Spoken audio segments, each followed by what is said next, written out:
So Yeah, I think I'm Uh, rolling in. Yeah, I'll throw up the game on my other screen. Oh, DJ and Augustine we're for free. live, everybody. Welcome everybody to the Pressure Cooker. I'm Anthony Irwin, joined by a gang here. We got a squad. As you guys can see, I'm going to go from my as I can see them. Top right for me is Austin Green. Bottom right for me is Cooper Halpern. And then bottom left for me is Aaron Larsoul. He and I recorded the hook earlier today. We could have previewed this game, and I could have told y'all exactly how this game was going to go. And you would have been right. So as we stand, we are in here a little early, a little earlier than we would normally be, and with the score a little further apart than we would normally be. No, that part is about normal. Touche. 113 to 95 right now, 7:09 to go here in this Lakers-Clippers contest. So I raised this on Twitter, and this is actually going to be what I want to talk about because I don't want to talk about this game. I raised this on Twitter, and it's pretty clear that Frank Vogel is not getting his message across to the players here at this point. They aren't going to win a championship regardless. That's not on the table anymore. So, Aaron, what do you think? They're not? They aren't a juggernaut, is what I definitely can tell you guys. Oh, come on. That's inside baseball. But Aaron, what do you think about letting Frank go on his way? He's not going to be back next year anyway. You're really going to ask? You're just going to hit me with this one right off the bat. We got other people. You're going to hit me with this one. Well, I figured I got to start somewhere. But all right, yeah, fine. Hennessy is delicious. All right, so we'll go to Austin. Look. after. This tonight has been, like, frankly, it is just not acceptable. And but that's the point. Right. This is not acceptable again. And this effort has, or lack thereof, has been what it's been. And I'm not going to speak on the specifics of it, but for anybody that says something needs to change, I would not argue with you, because this is, whatever is happening now it's just not satisfactory. It is not working. I think we may, and I think Cooper actually said this in the group, in the Slack. He's predicting a Lakers 7-point loss with the Harrison Fagan Memorial fake comeback. So maybe we still get that. We get a little effort here, but for sure. This has not been acceptable. Yeah. What do you think, Austin? Where do you think the Lakers should go here? Do you think they ride this out with Frank? And because right now the pervasive theory, if you just listen to what the Lakers are saying publicly, is if they can just get healthy and if they can catch the right matchup, they can maybe go on a bit of a run. If that's the way that you're thinking about it, then bringing in a first-time coach or a new coach into the situation, probably not the smartest. But given the odds of that happening, I just don't think it makes any sense to operate that way. If they were going to change coaches, it would have been when all signs pointed to them changing coaches back a few months ago. There's no real reason to do it now. I mean, I think at this point, it's too far gone. I mean, they can say what they want about, wait until X, Y, and Z is healthy. Wait until Kendrick Nunn is healthy. Wait until Trevor Ariza is healthy. Anthony Davis, I think, is a difference maker. I thought his stretch in between his two freak injuries this year was great. And I thought he was doing really well. And I thought that they could get into the play-in tournament, maybe claw their way into a first round where they probably lose against the Suns or Warriors or something. With him out and with him, I think we're getting to the point where by the time he comes back, the Lakers might be too far gone. Like, I mean, I'm right. The reason I'm in this pressure cooker right now is I know you guys know this, but for those out there watching, my main role at Silver Screen and Roll is recaps writer, which is why I normally don't hop into my God. Did you guys see that cross? Yes. Oh, Reggie went right. Oh, goodness. Yeah, that's going to be... Russ is pissed. You're going to see that a lot over the next couple days. I mean, did you see his bank shot from the previous play? I didn't see Reggie's bank shot. No. Did you No, see no, this? no. This Russ this is is Russ not is being bank this shot, is not being recorded, right? What do you? Oh no, Is this this being isn't going to recorded? air. Like this isn't. This Okay, isn't the good. Did everybody podcast see that Yeah. now the over hit? Is that did everybody did everybody see that? Which is the only part that actually matters anymore. The only thing more pathetic I told you it was a lie. than the Lakers' performance this year has been my betting record on FanDuel Sportsbook since I moved out to Arizona. I mean, all you had to do was bet against the Lakers. No, And you're a big winner. This is a I realized prodigious team I against did this bet spread. against the Lakers a few times. Those are the few times, or I bet on them to cover and not win. Those have helped a lot. All right, Cooper. So it sounds like Austin is pro keeping Frank. Aaron, I think, is probably more closer to where I'm at on the spectrum. Look. I think I'm gonna kind of agree with Austin here. I think that at this point, I understand the argument of right. What's the meme when you're like walking, whatever that thing is, where you like poke it at it with a stick and you're like do something, right? Which I think was a fair argument for the DeAndre Jordan and the Wenyen Gabriel and DJ Augustine stuff. I think all of that was fair, and especially after this, not especially after, but including. Did you guys this see that evening. 3-pointer? Yeah. No, I'm a little behind. I'm on a list. I think I'm about to see it. Is he really about to pull it from the logo? Is he about to pull it from the logo? Wait, hold up. Don't spoil. Is he about to pull it from the logo? I swear, if this man pulls up. No, it's even funnier.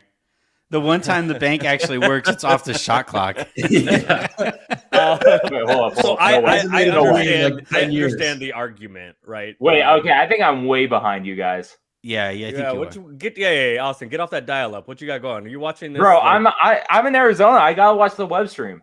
Are you watching this through like your braces tied to a piece of tinfoil and if somebody calls, he loses the connection. Right. Yeah.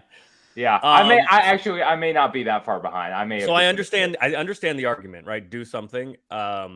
However, I don't think you're not going to bring somebody new in, and so it would just be somebody that is on the staff. And at this point, I don't know what's to be gained by it other than you're embarrassing Frank.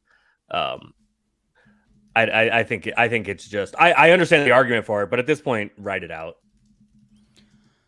Cooper, where are you at on that spectrum? I am probably pretty adamantly on the side of just fire Frank, see what Handy brings to the table, and go from there. But where are you at here? I don't really know that I have a take either way on whether they should fire the coach because I don't think it matters. I think the problem is so much bigger. What's crazy to me is like I could very easily make the argument that Anthony Davis and LeBron James is the top duo in the NBA today. I feel like that's not crazy at all to say. I mean, they were a couple health aside, a healthy LeBron James and a healthy Anthony But that Davis. doesn't exist. Like no, that, I hear that. But they've been healthy. When healthy they are. And they're still maybe. bad. So maybe. Wait, do you think that's true this year though? When healthy were they this year? I don't know that they were. The Lakers are pretty mediocre even when they were both playing. Still bad when healthy. Right. And LeBron and AD, look, I'm not. They are. No, let me fantastic. Go ahead. Yeah, go ahead. They were still bad when healthy. That is so incriminating to the roster building of this team. You have the top duo in the NBA and you're bad when they're healthy. Like, that's unforgivable. They've made negative swap after negative swap and ended up with a team that is just devoid of talent other than the top two guys. But how much of that is incriminating to LeBron and AD though? Also, it's incriminating to them, not of their skill level, but of the fact that they thought that trading for Russell Westbrook was their best move instead of after a year in which I don't even really blame LeBron and AD themselves for the 2020-2021 season. It was the weirdest schedule, the weirdest offseason, the weirdest schedule we've ever seen. And they ran it back and they understandably got hurt after such a short turnaround. It's like, I don't fault the roster construction. I don't fault them for that. It was just a weird year and they were dealt a weird hand coming off of, making all the way to the finals and winning the finals. But to go from that and say like, hey, we're not going to run it back. We're going to trade most of our decent role players left for a guy with who's a former All-Star and a guy like I've been a fan of Russell Westbrook for years. Oh, Wenyen time. Wenyen Gabriel just got blocked by the underside of the rim for his first action as a Laker, if you were wondering. There we go. But the guy, like a very good player. He's just, getting used to the culture, LA culture. He's watched Russ play for so long. Like he thinks that's the expectation. Here, I have a take for you guys. I'm curious what you think. Yeah. I just want to say one thing, which is, I was a fan of Russ, but like he had these clear flaws. Like I don't think anyone thought it would be this bad, but like the flaws were there. And this is, as has been reported, LeBron James and Anthony Davis push for this trade. We know how involved they are in roster construction. Rob Pelinka makes no secret of that. So in that sense, it's incriminating for LeBron and AD. But I think it's to the Cooper's point about that they are, when healthy, the best duo in the league. I think their play this year hasn't shown that. AD came into the season fat. Like I didn't think he was in shape. Fault. I don't think it's smart for LeBron to go all out every night. I just don't. Fair. That's fair.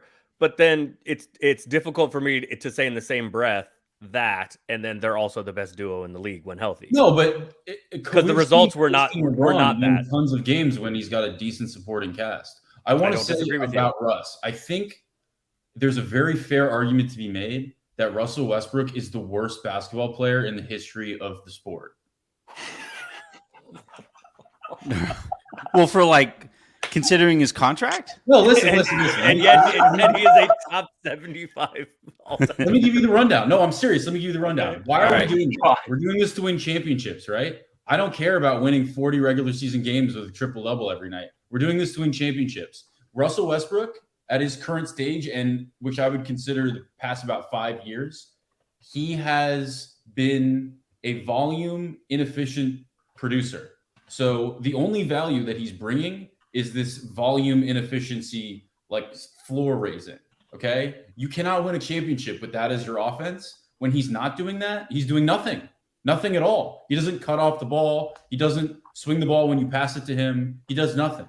So his greatest utility is this low level for sure, no championship. And when he's not doing that, he's even worse. So I don't even understand how you could argue that he is anything but the worst player ever. I think that's a little strong. Random detour here. It's probably not the best sign that it is a minute 55 left in this game, and I'm just now realizing Taylor Horton-Tucker didn't play. He was sitting in purple on the bench. Yeah. Thank God I didn't go to this one. Thank God. I saw him sitting next to LeBron. I was like, oh shit, he didn't play. Huh. Thank God. All right, so here's what I'll say, Cooper. I think worst player ever is tough. What I will say is most actively harmful at the contract number that he's at. No. Given his contract, when you have a player making $44 million and you can't rely on him on either side of the court, that is actively detrimental to winning basketball games, especially basketball games that matter. So that's where I'm willing to go with you for. But worst player ever, I watched Ronnie Price, right? I'm not talking about skill level. I'm talking I watched about Tyler Ennis. chances. In terms of championship chances, no player reduces your championship chances any more than Russell Westbrook. Yeah, given the role that he plays and all of that. And then if he's on the court not playing that role, he has no value. He's made an NBA Finals. Granted, he had but this two of the best offensive players in the history of Earth, but he has made an NBA Finals. But I'm talking about the last 5 years of Russell Westbrook. He hasn't been great. I mean, although you know what's funny about that? The last 5 years of Russell Westbrook include an MVP season. Yeah, shows how flawed the MVP award is, right? It's a joke. It's a stupid award. A huge argument for me out of that. I mean, I think I'm in the minority that I thought Russ deserved that MVP, but I guess that's it. I guess that's just me. I mean, given how we looked at the sport at the time, maybe. But I'll also argue. No, this wasn't 1992. I'll also argue he averaged a triple double. That hadn't been done since Big O. But that his team was also a 6 seed. Yeah. There's a reason that Russell Westbrook meme of him becoming the best player ever in the second half of the season exists. Like, he kind of dragged the Wizards to the playoffs with Bradley Beal hurt last year. Like, and then what happened? He shot like 11% in that first round series. I mean, did you expect anything else with that Wizards roster? No, I expected exactly that, and it's why. But that is a roster that was like, think about. Okay, but they don't make the playoffs without Westbrook. Like, I get you want to talk about this year, that's fine. You want to talk about, but I'm talking about championships. Russell Westbrook is not a championship caliber player, and I don't think he has. Okay, there we go. We're done. Well, I don't think that's different than like worst NBA player ever. I think early. I think in the sense of winning a championship. Early in Russ's career, he cared more about defense, and as soon as he stopped caring about defense, it made him to like the type of player that Cooper is describing. But early in his career, he cared a little bit there. And Aaron, like you're saying, oh my God, they made it to a championship series when he cared about defense. It's the craziest thing. Look, right? He also had who'da thunk? He also had James Harden coming off the bench and Kevin Durant. Oh, sure. And Serge Ibaka was a monster. Then. Harden wasn't Harden though. No, Westbrook also used to be better. He could finish at the rim. He cared about defense. At some point in his career, he just decided I don't care anymore. He also had peak athleticism, even by NBA standards, that allowed his finishing to. You know what he's shooting from the field since the start of February, not including tonight? I think it's under 40%. It's 30-something percent, like 32%. Do you know he's shooting from three? Like 17%. That's like that's AD numbers. That's wild. Oh God! Not from the floor, but from three. Yeah, from three it is. Yeah, but like that's like not even Westbrook bad. That's like something else. That's me maybe playing bad. That's horrible. Let's hang out here a little bit. I want to keep like fleshing out this Vogel thing because I think I can eventually convince you guys of this one. Again, we are all in agreement that the Lakers are not winning a championship this year, right? That is not happening. Does Russ get sent home? Because then maybe. No, they aren't winning a championship this year. There is no Cooper. Hey, let me say something and let me sleep at night. I watched DJ Augustine play tonight. You can't send Russ home for that. All right. So we know that they aren't winning a championship this year. They have checked out on Frank. I think we can all agree about that, right? Like they aren't even competitive against the Clippers without Paul George, without Kawhi Leonard. Like it's an embarrassment. Yeah. And we know that and Norm Powell. And Norm Powell. Season and Darius Miles and Lamar Odom and Blake Griffin and DeAndre Jordan. Who was the best player on the floor tonight? Reggie Jackson. So Reggie Jackson, and it wasn't close. No, LeBron has checked out. So that was point number 3. LeBron. Reggie Jackson was. It was not Jackson LeBron. Was the best player on the floor, and it was not LeBron. Zoo was probably second. Why do you think they're showing him dancing with Chuck right now? Like that's not. They won. No, because Reggie he's walking off with a game ball, and it wasn't close. Yeah, and Zoo may have been Reggie second. Jackson and LeBron. You don't think this would have been the same result? That isn't what you asked. That's not the reason Reggie Jackson gets any kind of no. When you say who was the best, who played the best you tonight? Said who had the best game tonight? Yeah, the answer to that is Reggie Jackson. Right, who was the best player? That's okay. All right, but anyway, the last point here is that Frank. We know that Frank is going to get fired at the end of the season, right? Like this is something we are all in agreement on, right? He's going to go anyway. So if all 1 through 4 are true, mood right now. Sorry, Chuck is in mood right now. No one see Barkley was just like this. Yeah, he's Austin. Are you in a motel room right now? Yeah. What is that closet behind you with like I am in my apartment. That closet is terrifying me. I am a graduate student. I was trying to deflect. Sorry, continue. I don't make private chef, buddy. Reggie Jackson had 36, 8, and 9 tonight, and Cooper thinks he may not have been fine. I take it back. Reggie Jackson was better than LeBron. But yeah, if 1 through 4 of what I just said is true, which again we all agreed about, point by point, we all agreed about. Why keep Frank around? Like it's not change for the sake of change. And then again, it goes back to a point that I made a couple lowdowns ago, or a few lowdowns ago, after the Sunday routing that they ass kicking that they took, right? If you don't do anything, you keep sending the message that like, yeah, this is fine. We're just going to ride this out. This is the way that the season is going to go. Like Reggie Jackson, a plus 44, by the way, on the day. All right. Anthony, to your point, I asked Frank before the game why or what he thinks. You asked him if he should be fired? I did, yeah. I said, do you think you're under fire? Yeah.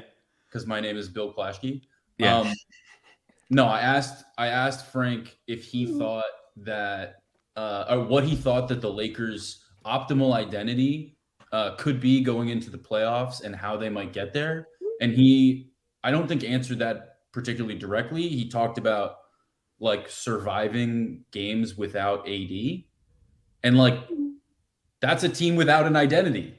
Mm-hmm. Like this team has no identity. Their identity is, I hope LeBron and AD save us. And LeBron and AD they're saying we want to coast through the regular season, which ends up being just everybody sucks. So, but like again, if you look at the situation that they're in right now, Frank isn't adding to it, right? Like he's not helping in any certain way. I kind of agree. Yeah, that's what I'm saying. And so, like, I don't understand. This guy's going to be gone at the end of the season anyway. Why not give a bit of an audition to whether it's Phil Handy or Fizdale, whoever LeBron prefers, whoever gets LeBron to care again? Because, like, that's the only way that they have a shot in any of these games is if LeBron cares. And he clearly doesn't right now.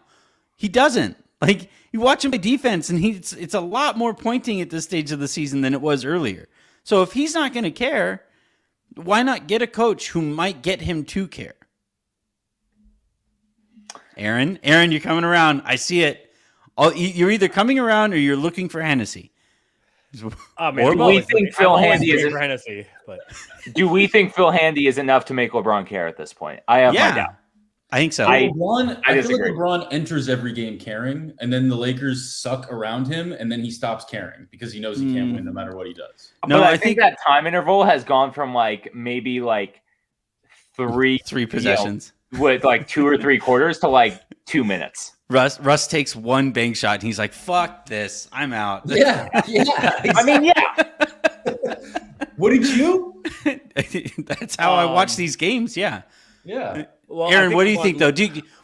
Based on what you know, because you're the only one here with that level of inside information. But so, if Phil Handy was to take over, would that get LeBron to buy in to a higher level than he's bought in right now?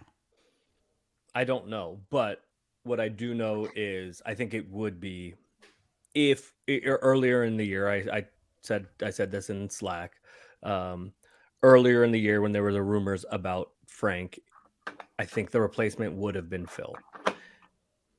I don't think Vogel is going to be replaced anymore. But if he was throughout the rest of this season, I still think it would be Phil. Mm-hmm. Would that be enough to re-energize LeBron? I'm not sure. But what I do know is that choice would not be made without LeBron's blessing. Who do you think should? I think just the fact that you're not sure that it would re-energize LeBron tells me what I need to know about that. My opinion on whether Vogel should be fired. It's like I think that's fair. If that change, unless you had 1,000% commitment that LeBron is going to be 2019-20 LeBron, that level of defensive effort.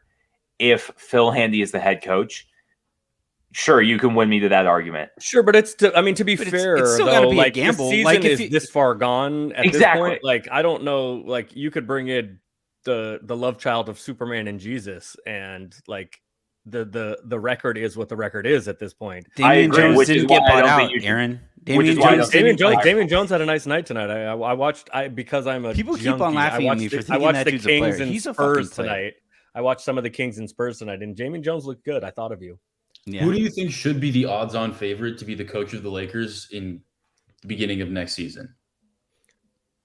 I can't answer. I can't answer. It's just I can't answer that. It's impossible because like we don't know who's going to be available, who would be interested. Like that's part of it too. Like, And I don't like. I think it is just kind of like a little disrespectful. unsavory. It's unsavory to like be speculating on someone else coming in for a job when someone has the job. I think Frank Vogel is a very I good think coach. LeBron's been doing. I feel less bad about it considering the fact that I'm sure LeBron James and Rich Paul have been doing it for months. So fair. I mean, I would argue that the Lakers have been doing it for a calendar year. Once they handed him that 1-year extension, that was like.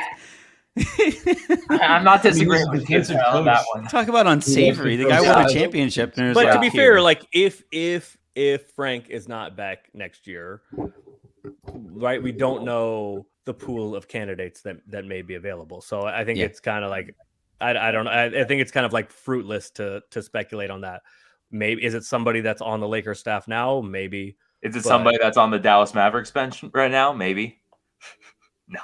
Dudley, no, it wouldn't be. It wouldn't be a first-time coach. It wouldn't be. No, I don't think it would be a first-time coach. I think if they do make a coaching change, it would be for somebody who is pretty proven at this point. Pat Riley. Yeah, let's run it back. Pat Riley.